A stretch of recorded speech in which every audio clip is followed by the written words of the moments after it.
नमस्कार दोस्तों, हिमालय एकेडमी की ऑनलाइन क्लास में आप सभी का स्वागत है। तो अपने सामाजिक विज्ञान के 10वीं क्लास का जो प्रथम अध्याय चल रहा था और आज हम उसका अंतिम पार्ट लेके आए हैं, जिसमें कुछ आपके राजवंश रह गए थे जहां से आपके जो है मुख्यतः प्रश्न बनने वाले हैं। तो आज हम एक साथ ही 3 प्रमुख राजवंशों की चर्चा करेंगे, जिसमें सबसे पहले आपके नाम आता है गुर्जर प्रतिहार का। किसका नाम आता है? गुर्जर प्रतिहार का। तो यहाँ से जो है इनके जो राजवंश है, इनके मध्य जो संघर्ष है, उस संघर्ष को पूछ लिया जाता है। अलग से तो जैसे नहीं पूछे जाते ये विशेषता है, लेकिन इनके जो संघर्ष को है आपस में वो पूछ लिया जाता है। दूसरा राजवंश है जिसका नाम है पाल राजवंश, और तीसरा राजवंश है जिसका नाम है राष्ट्रकूट राजवंश। कौन सा राजवंश है? राष्ट्रकूट। तो ये 3 प्रमुख राजवंश है, गुर्जर प्रतिहार, पाल और तीसरा कौन सा है? राष्ट्रकूट राजवंश। विशेषता इनको क्या है कि एग्ज़ाम की दृष्टि से इन तीनों के मध्य जो संघर्ष हुआ था, उस संघर्ष को एग्ज़ाम की दृष्टि से आपके पूछ लिया जाता है। ठीक है, तो जैसे मैं थोड़ी थोड़ी इनकी बातें बता देता हूँ पहले, उसके बाद में हम इनके मध्य जो संघर्ष हुआ था उनको पढ़ेंगे। तो पहली बात तो जो राष्ट्रकूट राजवंश है, इस राष्ट्रकूट राजवंश का जो संस्थापक 736 में की थी। वैसे स्थापना तो कुछ नहीं याद रखनी आपको, बस इतना ही ध्यान रखना आपके कौन था? दंती दुर्ग था। ठीक है, राष्ट्रकूट वंश का जो संस्थापक है वो कौन था? दंती दुर्ग था। और इन्होंने जो अपनी पहली राजधानी बनाया था वो किसको बनाया था? नासिक को बनाया था। नासिक क्यों बता रहा हूँ? क्योंकि आपके ये मैप में पूछा जा सकता है नासिक कहाँ है? महाराष्ट्र के अंदर है नासिक। नासिक कहाँ है? महाराष्ट्र में। भी राष्ट्रकूट राजवंश का संस्थापक दंती दुर्ग, और इसने अपनी राजधानी किसको बनाया था? नासिक को बनाया था। ठीक है, और इसी के अंदर ही जो है इनकी आगे जो राजधानी रही है, ठीक है, दूसरी जो महत्वपूर्ण राजधानी रही है वो रही है मानखेत। कौन सी? मानखेत जो है इनकी महत्वपूर्ण राजधानी रही है। और मानखेत जो है वो राजधानी किसने बनाई थी? तो अमोघ जो कि बिल्कुल ही शांति प्रिय राजा था, जिसने लगभग 64 वर्ष तक शासन किया था। अमोघ वर्ष। ठीक है, इस अमोघ वर्ष ने जो है मानखेत को क्या बनाई थी? जो है इस वंश की राजधानी बनाई थी। राष्ट्रकूट वंश। पाल वंश का जो संस्थापक माना जाता है वो आपके गोपाल माना जाता है। लगभग 750 ईस्वी के आसपास इसने जो है पाल वंश की क्या की थी? स्थापना की थी। आपको यही ध्यान रखना है। ठीक है, और जो ये पाल वंशी है, कौन? पाल वंशी जो है वो आपके बौद्ध धर्म के अनुयायी थे। ये प्रश्न आपके छोटा आया हुआ है, माध्यमिक शिक्षा बोर्ड के अंदर ये प्रश्न पूछा गया है। ये कौन से धर्म को मानने वाले थे? तो बौद्ध धर्म के अनुयायी थे। अगर राष्ट्रकूटों की बात करें तो राष्ट्रकूट आपके जो है वैदिक धर्म को मानते थे। किसको मानते थे? वैदिक धर्म को मानते थे। और गुर्जर प्रतिहार जो है, मतलब विशेषता तो ये भीनमाल क्षेत्र के हैं। इनका जो संस्थापक था उसका नाम आता है नागभट्ट प्रथम। क्या नाम आता है? नागभट्ट प्रथम। इस नागभट्ट प्रथम ने जो है गुर्जर प्रतिहार वंश की क्या रखी थी? आपके नींव रखी थी, या इसकी क्या की थी? स्थापना की थी। कौन से वंश की नींव रखी है? गुर्जर प्रतिहार वंश की इसने क्या रखी है? नींव रखी है या स्थापना की है। ठीक है, भीनमाल के अंदर कह रहा हूँ। अगर वैसे इनका आदि पुरुष देखें तो हरिश्चंद्र नाम का व्यक्ति था। ठीक है ना, और लगभग कब 730 ईस्वी के आसपास जो है इन्होंने इस वंश की क्या की है? स्थापना की है। ठीक है, तो ये 3 राजवंश है। और यहाँ से जो आपके प्रश्न जो पूछा जाता है वो ये है कि त्रिपक्षीय संघर्ष जो है वो किन किन राजवंशों के मध्य हुआ था? यह प्रश्न विशेषतः यहाँ से अक्सर पूछ लिया जाता है। भी त्रिपक्षीय संघर्ष में कौन कौन से राजवंश जो है वो सम्मिलित थे, जिसमें आपके नाम आता है गुर्जर प्रतिहार का, पाल का और राष्ट्रकूट का। त्रिपक्षीय संघर्ष में कुछ भी आपसे प्रश्न पूछे तो आपके ये 3 राजवंश सामने आएंगे। जिसमें जैसे मैं आपको यहाँ पर जानकारी के लिए बता दूँ, मान लो इस तरह से जो है इनकी एक त्रिभुजाकार आकृति बन रही है। ऊपर कौन है यहाँ पर? तो ऊपर गुर्जर प्रतिहार राजवंश है। कौन सा राजवंश है? गुर्जर प्रतिहार। ठीक है, और यहाँ पर कौन सा है? तो आपके सामने ही है, मैप के अंदर दिखाई दे रहा है। कौन सा वंश है? राष्ट्रकूट वंश है। कौन सा? राष्ट्रकूट। और यहाँ पर जो है इस साइड में जो है वो कौन सा वंश है? पाल वंश है। ठीक है, संस्थापक मैंने आपको तीनों को बता दिए। और इन्होंने जो है लड़ाई लड़ी थी वो किस क्षेत्र को लेकर लड़ी थी? तो उसका नाम आता है आपके क्या? कन्नौज। ठीक है, कौन से क्षेत्र को लेकर लड़ी थी? तो कन्नौज को। तो गुर्जर प्रतिहार, राष्ट्रकूट और पाल वंश। मतलब प्रश्न आपका पहला यहीं से ही क्लियर हो जाता है कि किन तीन राजवंशों के मध्य या किन राजवंशों के मध्य त्रिपक्षीय संघर्ष जो है वो हुआ था। ठीक है, या फिर प्रश्न ऐसे आ सकता है कि त्रिपक्षीय संघर्ष में कौन से तीन राजवंश जो है या कौन से राजवंश जो है सम्मिलित हुए थे, गुर्जर प्रतिहार, राष्ट्रकूट और पाल वंश। अब शासक जो है यहाँ पर कौन कौन लड़े हैं, सबसे पहले यहाँ पर नाम आता है किसका, वत्सराज का। किसका नाम आता है, वत्सराज का। वत्सराज के बाद में नाम आता है नागभट्ट सेकंड का, नागभट्ट सेकंड का। नागभट्ट सेकंड पहला कौन सा आ गया यहाँ पर, संघर्ष करने वाला वत्सराज है। फिर कौन सा आ गया, नागभट्ट द्वितीय आ गया। फिर कौन है, मिहिर भोज। क्या नाम आता है, मिहिर भोज। ठीक है, इसके बाद में जो है मिहिर भोज के बाद में जो है संघर्ष के अंदर मतलब विशेषतः ये संघर्ष में भाग तो नहीं लेगा महेंद्रपाल, लेकिन इसका एक प्रश्न जो है आपके विशेषतः बनने वाला, मैं वो बताऊंगा आपका कौन सा प्रश्न है। ठीक है, इसके बाद में जो कौन सा है, महिपाल है। कौन सा है, महिपाल है। ठीक है, मैं आपको एक बार वही बात बता रहा हूँ जो इस त्रिपक्षीय संघर्ष में भाग लेने वाले हैं। राष्ट्रकूट में कौन कौन सा व्यक्ति भाग ले रहा है, तो एक तो ले रहा है आपके ध्रुव प्रथम। कौन ले रहा है, ध्रुव प्रथम। ध्रुव प्रथम के बाद में जो भाग ले रहा है उसका नाम आता है आपके गोविंद तृतीय। क्या नाम आता है, गोविंद तृतीय। फिर नाम आता है कृष्ण द्वितीय। क्या नाम आता है, कृष्ण सेकंड। और कृष्ण सेकंड के बाद में जो अंतिम शासक था इसके अंदर जो त्रिपक्षीय संघर्ष में राष्ट्रकूट वंश का था, जो भाग लेने वाला था, उसका आपके नाम आता है इंद्र तृतीय। क्या नाम आता है, इंद्र तृतीय। तो ये राष्ट्रकूट राजा हैं या राष्ट्रकूट वंश के जो शासक है, जो इस जो है त्रिपक्षीय संघर्ष में क्या लेंगे, भाग लेंगे। और पाल वंशों में अगर हम बात करें, पाल वंशी कौन कौन से थे, तो अगर हम पाल वंशों में बात करें तो पाल वंशों में सबसे पहले तो आपके जो है नाम आता है किसका, धर्मपाल का। ठीक है, किसका नाम आता है, धर्मपाल का।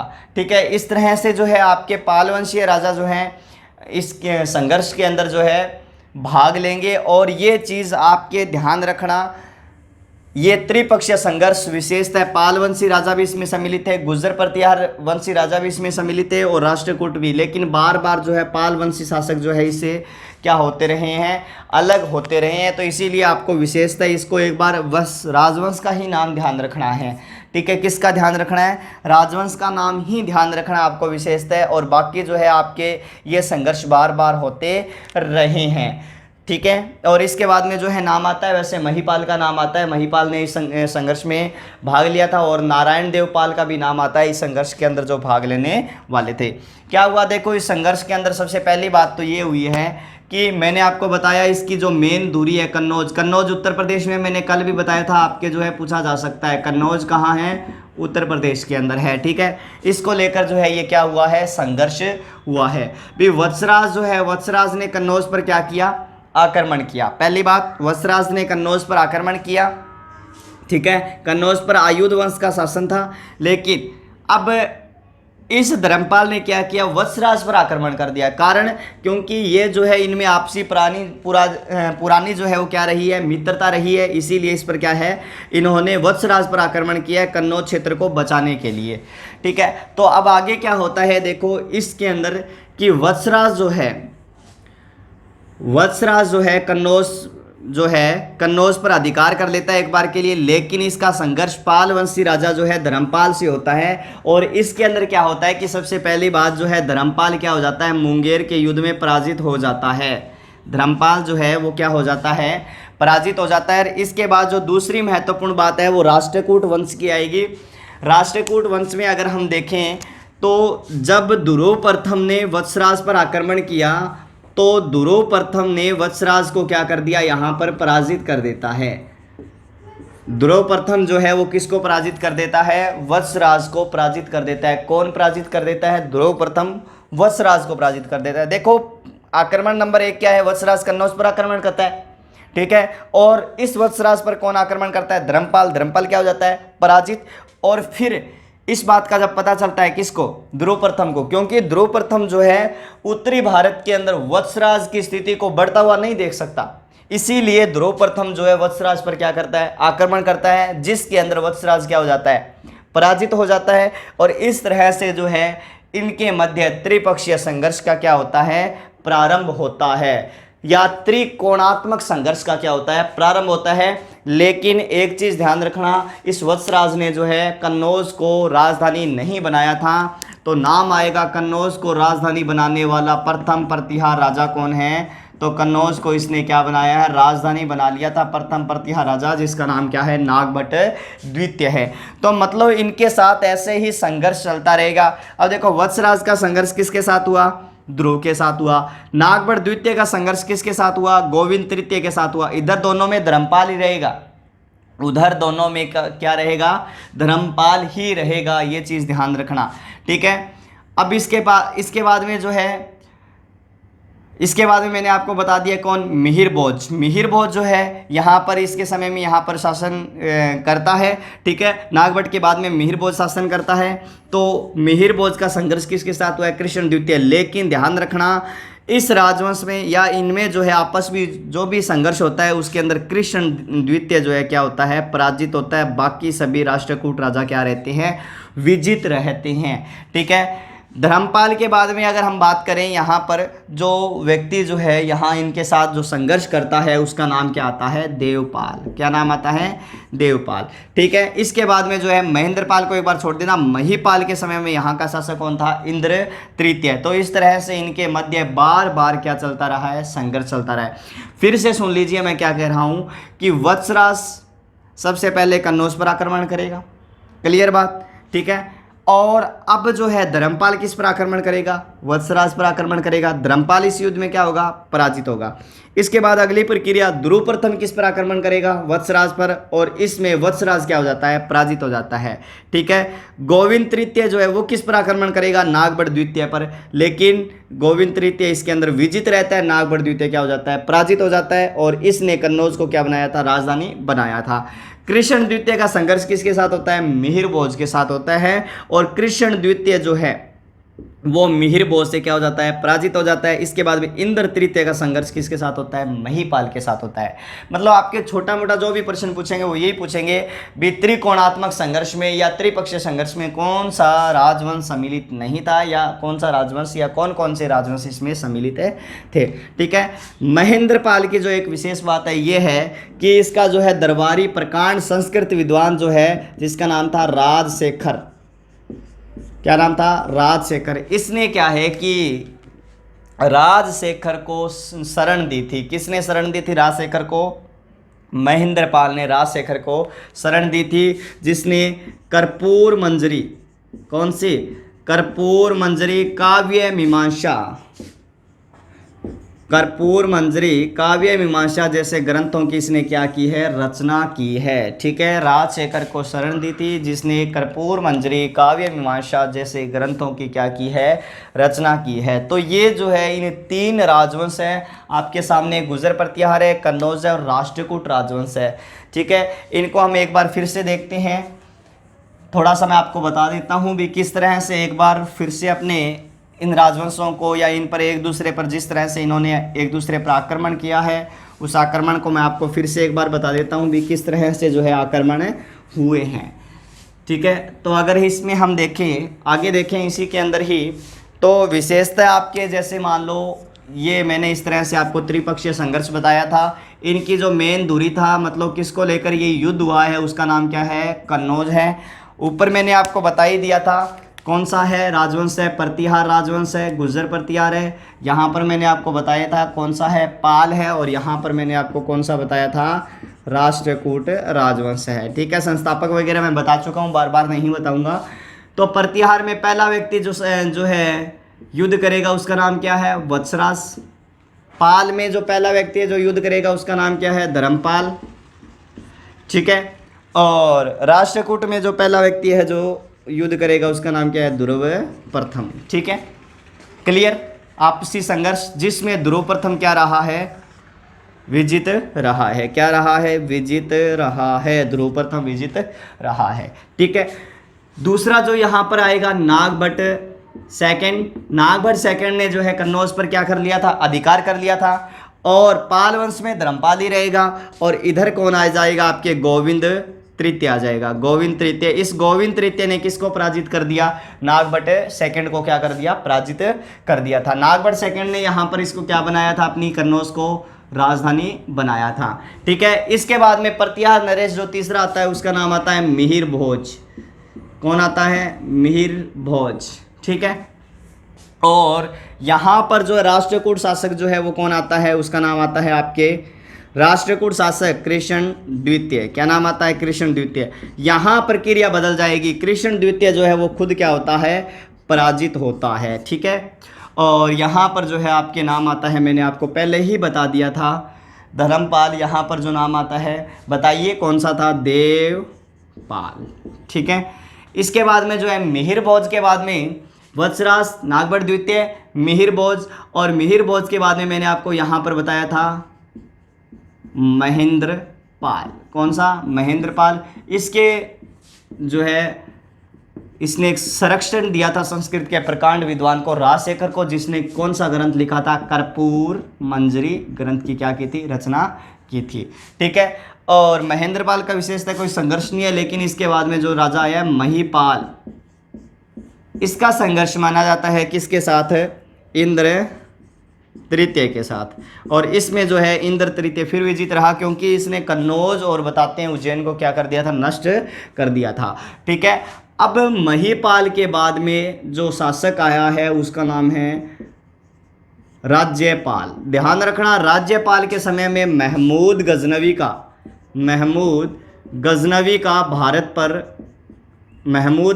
का भारत पर क्या होता है? आक्रमण होता है। ठीक है, महमूद गजनवी का भारत पर आक्रमण होता है लगभग 1018 ईस्वी में। राज्यपाल के बाद में है त्रिलोक चंद पाल। ठीक है, 12वां आक्रमण होता है महमूद गजनवी का भारत पर। टोटल जो है इसने 17 आक्रमण किए थे। त्रिलोक चंद पाल पर भी महमूद गजनवी ने क्या किया? आक्रमण किया, और इसने कन्नौज को क्या कर दिया था? नष्ट कर दिया था। और इसके बाद में जो है कन्नौज के अंदर जो है आपके गहड़वाल वंश का जो है शासन हो गया था, क्योंकि अंतिम जो है प्रतिहार नरेश था जिसका नाम था आपके यशपाल। क्या नाम था? अंतिम प्रतिहार नरेश यशपाल था। और इसके बाद में जो है गहड़वाल वंश का क्या हो गया था? यहाँ पर शासन हो गया था। इनके बारे में मैंने आपको बता ही दिया, इनके धर्म के बारे में मैंने आपको बता ही दिया। इनमें जो शक्तिशाली शासक था उसका भी मैंने आपको बताया, जिसने जो है मानखेत को अपनी क्या है कि राजधानी बनाया था। ठीक है, उसके बारे में मैंने आपको बता दिया। पहली राजधानी जो है वो कौन सी है इनकी? पहली राजधानी इनकी कौन सी है? नासिक। और इनके पाल जो है ये कौन से क्षेत्र पर थे? आपके बंगाल क्षेत्र पर थे। मतलब ये पाटलिपुत्र से पहले पाटलिपुत्र में थे, बाद में कहाँ गए थे? बंगाल में आ गए थे। और बंगाल में इनका संस्थापक कौन था? गोपाल था। ये मैंने आपको बता दिया है। ठीक है, अब आगे अपने जो है एक राजवंश है जिसका नाम है चोल वंश। ठीक है, उसकी तरफ चलती हैं। इसके बाद में दक्षिण भारत का एक राजवंश है आपके जिसका नाम है चोल राजवंश। इसमें ज़्यादा विशेषता है, कोई भी बात आपको ध्यान में नहीं रखनी है। कला वगैरह की दृष्टि से मैं बताऊं तो उसमें ही आपको बातें ध्यान रखनी है। ठीक है, क्योंकि आपके चोल प्रशासन जो है वहाँ से प्रश्न पूछा जाता है।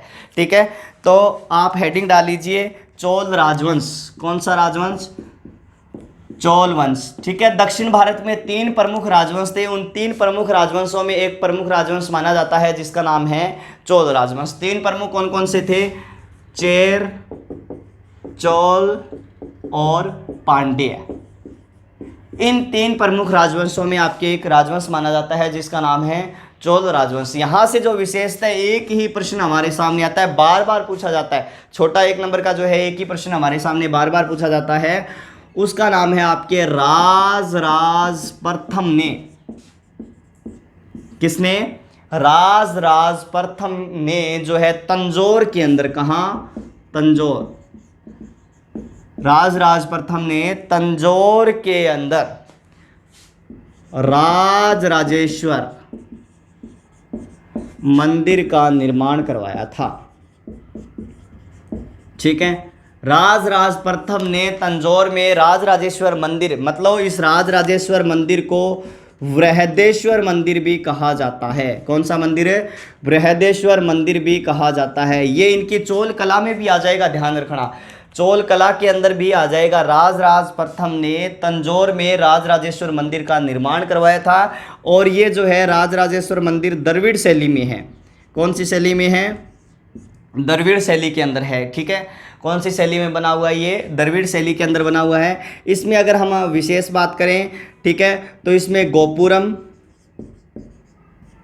गोपुरम, मंडप, ठीक है, देख लेना, गोपुरम, मंडप, ये इनकी क्या है, एक तरह से विशेषता है, ध्यान रखना इसकी। ठीक है, क्या है कि विशेषताएं हैं इनकी, जैसे है गोपुरम है, मंडप है, वर्गाकार जो विमान है, ठीक है, गोपुरम है, मंडप है, वर्गाकार जो विमान है, ये इनकी प्रमुख रूप से क्या मानी जाती है, विशेषता मानी जाती है। ठीक है ना। तो ये इस राजराजेश्वर मंदिर के बारे में मैंने आपको बताया। राजराजेश्वर मंदिर जो है या वृद्धेश्वर मंदिर जो है, इसका निर्माण जो है किसने करवाया था? राजराज प्रथम ने करवाया था। लगभग 1003 ईस्वी के आसपास करवाया गया था इस मंदिर का निर्माण। और कहाँ करवाया गया था? तंजौर में करवाया गया था, जो कि चोल वंशीय क्या था, महान शासक था। चोल वंशीय महान शासक था। और चोल वंशी जो है वो तमिल भाषी थे, ये ध्यान रखना। कौन से भाषी थे? तमिल भाषी थे। ठीक है, चोल वंशी जो है वो कौन से भाषी थे? तमिल भाषी थे। जैसे मैंने आपको वो उसमें बताया ना, राष्ट्रकूट में जो है वो है कौन? राष्ट्रकूट किस भाषा को मानते, वो किसको मानते थे, किस धर्म को? वैदिक धर्म को मानते थे। मतलब उनकी जो प्रमुख भाषा कौन सी रहेगी? संस्कृत रहेगी। संस्कृत के साथ साथ वो कन्नड़ भाषा को भी मानते थे। ठीक है, उसी तरह से जो है चोल वंशी जो है वो कौन सी भाषी थे? तमिल भाषी थे। जो है राजराज प्रथम तंजौर में इसने जो है राजराजेश्वर मंदिर या वृद्धेश्वर मंदिर का निर्माण कौन सी शैली में करवाया था? द्रविड़ शैली के अंदर करवाया गया था। इसके साथ ही मैं कला के बारे में यहीं पर भी बता देता हूँ, राजवंश में। ठीक है, दक्षिण में ही अनेक नहरों का निर्माण, दक्षिण में ही अनेक नहरों का निर्माण भी जो है चोल शासकों के द्वारा करवाया गया था। इस चीज़ का विशेषता ध्यान रखना। ठीक है, और इसमें जो है एक चीज़ विशेषता ये भी आती है कि यहाँ से जो है हमें दक्षिण भारत की बात करनी है, नटराज की क्या मिली हमें? दक्षिण भारत में ही कांसे की प्रतिमा मिली है। ठीक है, नटराज मतलब भगवान शिव की जो है कांसे की हमें जो है प्रतिमा प्राप्त हुई है। कहाँ पर प्राप्त हुई है? हमें जो है दक्षिण भारत में ही प्राप्त हुई है। और जो किसकी है? चोल वंश से क्या है? संबंधित मानी जाती है। और ये इतनी ही बातें आपके चोल कला में आएगी। इतनी बातें चोल कला में क्या आएगी? पहली बात तो राजराज प्रथम ने जो तंजौर में राजराजेश्वर मंदिर का निर्माण करवाया था, वृद्धेश्वर मंदिर। ठीक है, द्रविड़ शैली के अंदर इनकी विशेषता जो है गोपुरम है, मंडप है, विमान है, ये इनकी क्या है? विशेषता मुख्य विशेषताएं जो है इनकी मानी जाती है। दक्षिण भारत में इन्होंने अनेक नहरों का निर्माण करवाया था। और नटराज की कांसे की प्रतिमा भी जो हमें दक्षिण भारत से जो प्राप्त हुई है वो कौन से वंश से है? कौन से वंश से संबंधित है? तो वो भी क्या है? चोल वंश से संबंधित है। अब हम थोड़ा सा जो यहाँ से 4 नंबर का प्रश्न जो आपके अब की बार भी आएगा, पक्का ही आएगा अब की बार, और पीछे भी आता रहा है, उस प्रश्न की हम चर्चा करेंगे जो 4 नंबर का है। छोटा प्रश्न यहाँ से 1 नंबर का आपके पूछा जा सकता है। इसके बाद में जो है चोल वंश में राजराज प्रथम के बाद में एक शासक हुआ था, राजेंद्र प्रथम। ठीक है, उसकी भी ख्याति जो है दक्षिण भारत में जो है चारों दिशाओं में जो है दक्षिण भारत में चारों दिशाओं में फैल गई थी। और उसने अपना साम्राज्य जो है उत्तरी भारत गंगा के मैदान तक जो है विस्तृत कर लिया था। इस चीज़ का ध्यान रखना, गंगा के आसपास के क्षेत्र पर उसने अधिकार कर लिया। इसीलिए गंगे चोल कोंडपुरम की उसने क्या उपाधि धारण की थी? ठीक है, गंगे चोल की या गंगे कोंड चोलपुरम की उपाधि धारण की थी। गंगे मतलब जो है गंगा, और कोंड मतलब होता है क्षेत्र। उस क्षेत्र पर अधिकार करने वाला जो है राजेंद्र प्रथम था, उसने उपाधि धारण की थी। इस चीज़ का विशेषता ध्यान रखना। अब इसके बाद में चोल वंश के अंदर हम पढ़ेंगे जो है चोल प्रशासन के बारे में, जहां से आपके 4 नंबर का जो प्रश्न आता ही रहता है। तो आप हेडिंग डाल लीजिए चोल प्रशासन। किसके बारे में चर्चा करेंगे हम? चोल प्रशासन। ठीक है, ये प्रश्न इंपॉर्टेंट है, पक्का ही आता है चोल प्रशासन के बारे में। ठीक है, एक तो चोल प्रशासन जो है ध्यान रखना ग्राम पंचायत प्रणाली पर आधारित था। किस पर? ग्राम पंचायत प्रणाली पर आधारित था। चोल प्रशासन जो है वो ग्राम पंचायत प्रणाली पर क्या था? आधारित था। दूसरी इसके बाद में जो महत्वपूर्ण बात आती है वो ये है कि चोल जो है, चोल प्रांत जो है या चोल जो है वो 6 प्रांतों में बंटा हुआ था। चोल वंश जो है वो कितने प्रांतों में? प्रांतों में बंटा हुआ था। इसी तरह से आपको लिखना है जैसे मैं लिख रहा हूँ। और ये जो 6 प्रांतों को क्या कहा जाता था? 6 प्रांतों को मंडलम कहा जाता था। क्या कहा जाता था? मंडलम कहा जाता था। मतलब जो ये 6 प्रांत हैं या इन प्रांतों में जो ये बंटा हुआ था, उन प्रांतों को किसकी संज्ञा दी गई है? उन प्रांतों को मंडलम की संज्ञा दी गई है। ठीक है, ध्यान रखना किसकी संज्ञा दी गई है? मंडलम की संज्ञा दी गई है। तो 6 प्रांतों के समूह को क्या कहा जाता था? मंडलम। और मंडलम का जो उपविभाग था, मंडलम का उपविभाग जो है वो क्या कहलाता था? कोट्टम कहलाता था। मंडलम का जो उपविभाग है वो क्या कहलाता था? कोट्टम। और कोट्टम के जो उपविभाग थे, उपविभाग, कोट्टम के जो उपविभाग थे, ठीक है, वो आपके नाडु, कुर्रम और ग्राम कहलाते थे। ठीक है, क्या कहलाते थे? नाडु, कुर्रम और ग्राम कहलाते थे। जैसे मान लो अपने आज की व्यवस्था है, ठीक है, ये मान लो प्रांत हो गए, माना आपने, ये क्या हो गए? प्रांत हो गए। ये इस तरह से राज्य हो गए, ये जिले हो गए हैं, ये तहसीलें हो गई है, ये ग्राम हो गए। आज के संदर्भ में लेकर देखो, आज जो अपने ग्राम पंचायत जो प्रणाली है वो किस तरह से है? ठीक है, ग्राम, कुर्रम मतलब ग्रामों का क्या हो जाएगा? समूह हो जाएगा। क्या कहलाएगा? कुर्रम कहलाएगा। मतलब एक तहसील का रूप या फिर आप पंचायत समिति का रूप ले सकते हो। इसके बाद में वो किसका रूप ले लेंगे? तहसील का रूप ले लेंगे, जिले का रूप ले लेंगे, फिर आपके राज्य का रूप ले लेंगे। राज्य एक तरह से क्या है? प्रांत है। राज्य क्या है? प्रांत हैं। तो मंडलम, मंडलम का उपविभाग कोट्टम, कोट्टम के जो उपविभाग थे वो नाडु, कुर्रम और क्या थे? ग्राम थे। ठीक है, कितने प्रांतों में बंटा हुआ था वो मैंने आपको बता ही दिया, 6 प्रांतों में बंटा हुआ था। और कौन सी प्रणाली पर? ग्राम पंचायत प्रणाली पर क्या था? आधारित था। ठीक है, अब जो है इनका एक चीज़ ये भी ध्यान रखना, जो भी यहाँ पर प्रमुख था, ग्राम प्रमुख था, उनका क्या है कि प्रतिवर्ष चुनाव होता था। प्रतिवर्ष क्या होता था? चुनाव होता था। ठीक है, राजा पर नियंत्रण रखने के लिए कोई भी संस्था नहीं थी। राजा पर नियंत्रण रखने के लिए किसी प्रकार की कोई भी संस्था जो है यहाँ पर नहीं थी। ठीक है, इसके बाद में जो चौथी महत्वपूर्ण जो यह विशेष बात आती है यहाँ पर, राजा पर नियंत्रण रखने के लिए किसी प्रकार की कोई भी संस्था नहीं थी। ठीक है, और जो कर व्यवस्था थी, कर जो है उपज का 1/6 मतलब 6ठा हिस्सा जो है वो किसके रूप में लिया जाता था? कर के रूप में यहाँ पर लिया जाता था। और कर जो है वो किस रूप में? ठीक है, एक तो धन के रूप में ले सकते थे और एक आपके जो है अनाज के रूप में जो है वो कर लिया जाता था। राज्य कर जो है वो किसके रूप में? धन के रूप में और अनाज के रूप में लिया जाता था। ठीक है, और जो इस समय जो सिक्का प्रचलित था, स्वर्ण सिक्का जो प्रचलित था, उसको क्या कहा जाता था? कांसू कहा जाता था, और जो कि 16 औंस का होता था।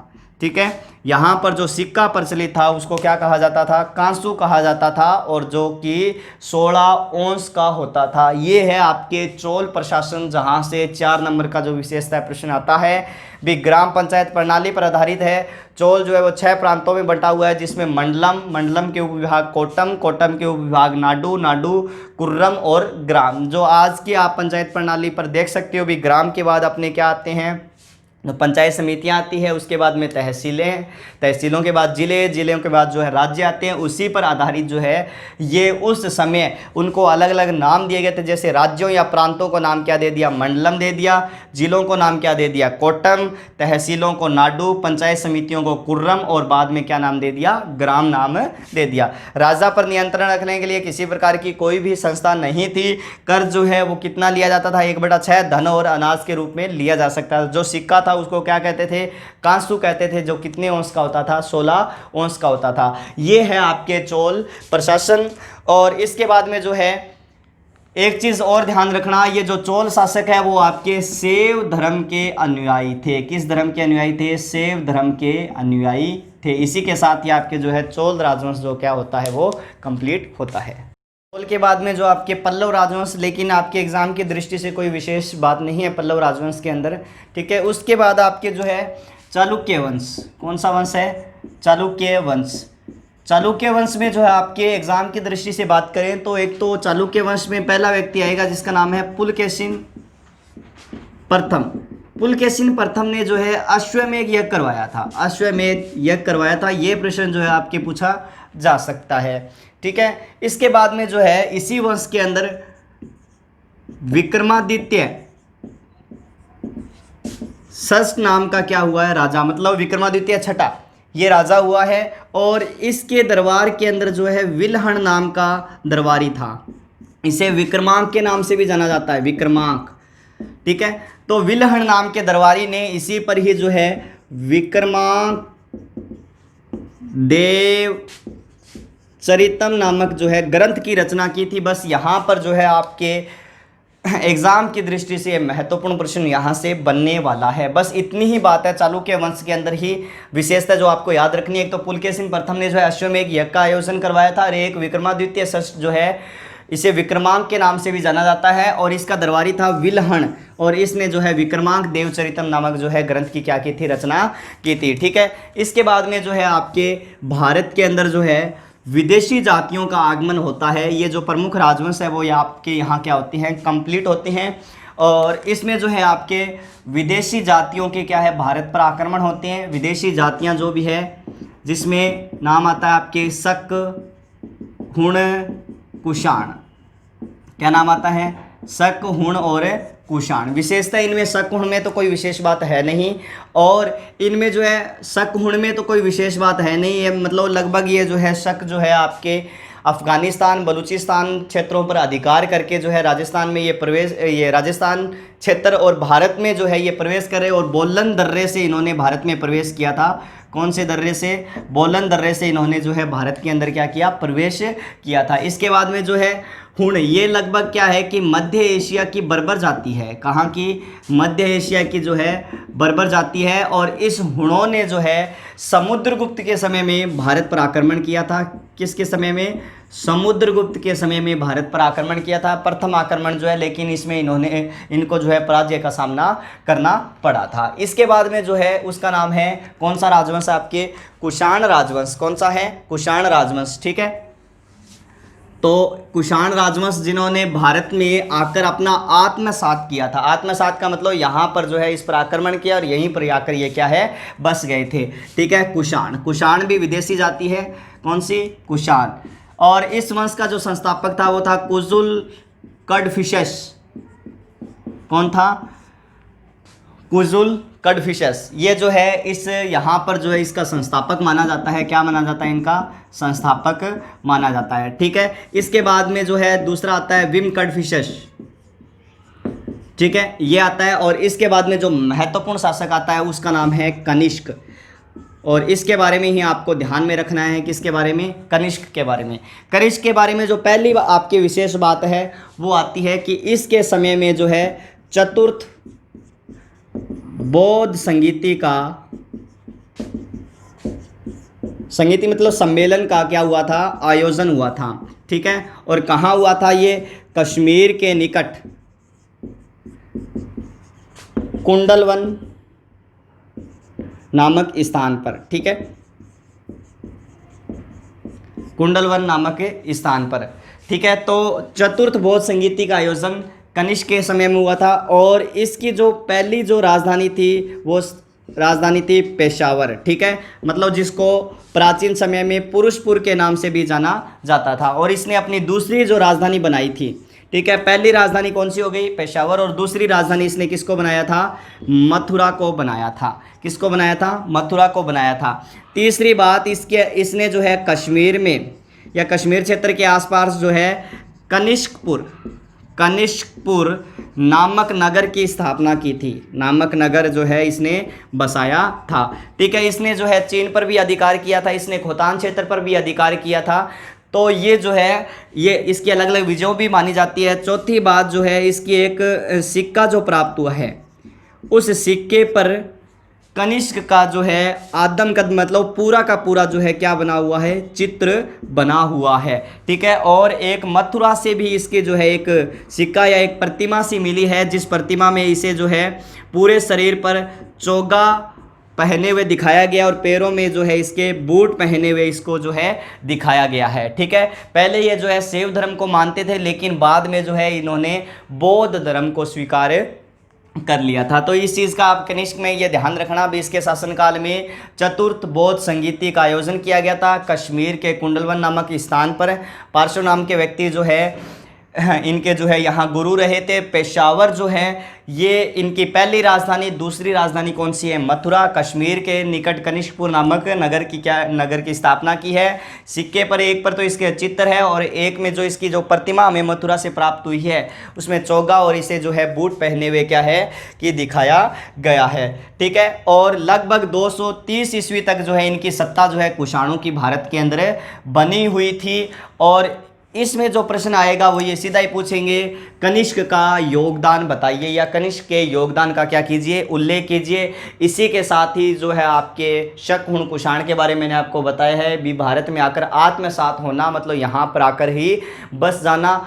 ये जो है इसी के साथ ही आपके जो है पहले अध्याय का क्या होता है, समापन होता है। और यहाँ से जो महत्वपूर्ण प्रश्न बनते हैं उसमें सबसे पहले तो आपके महाजनपदों से पूछेंगे। महाजनपदों के बाद में आपके जो है मौर्य काल में चंद्रगुप्त मौर्य का योगदान बताते हुए मौर्य प्रशासन का उल्लेख कीजिए। ऐसा आपके 4 नंबर का जो है प्रश्न पूछा जा सकता है। इसके अलावा यहाँ से आपके अशोक के धम्म के बारे में प्रश्न पूछा जा सकता है। आगे अगर आपके 4 नंबर का कोई प्रश्न पूछेंगे तो समुद्रगुप्त के बारे में आपसे पूछा जा सकता है। और फिर जो है चोलकालीन प्रशासन के बारे में आपके महत्वपूर्ण प्रश्न बनने वाला है। और अंतिम प्रश्न इसमें से जो बनेगा वो आपके कनिष्क के योगदान को लेकर बनेगा। ठीक है, तो अगर आपको ये हमारा वीडियो पसंद आया है तो लाइक कीजिए, शेयर कीजिए। अगर आपने हमारे चैनल को सब्सक्राइब नहीं किया है तो चैनल को सब्सक्राइब कीजिए और ज़्यादा से ज़्यादा इस वीडियो को शेयर भी कीजिए। तो धन्यवाद दोस्तों।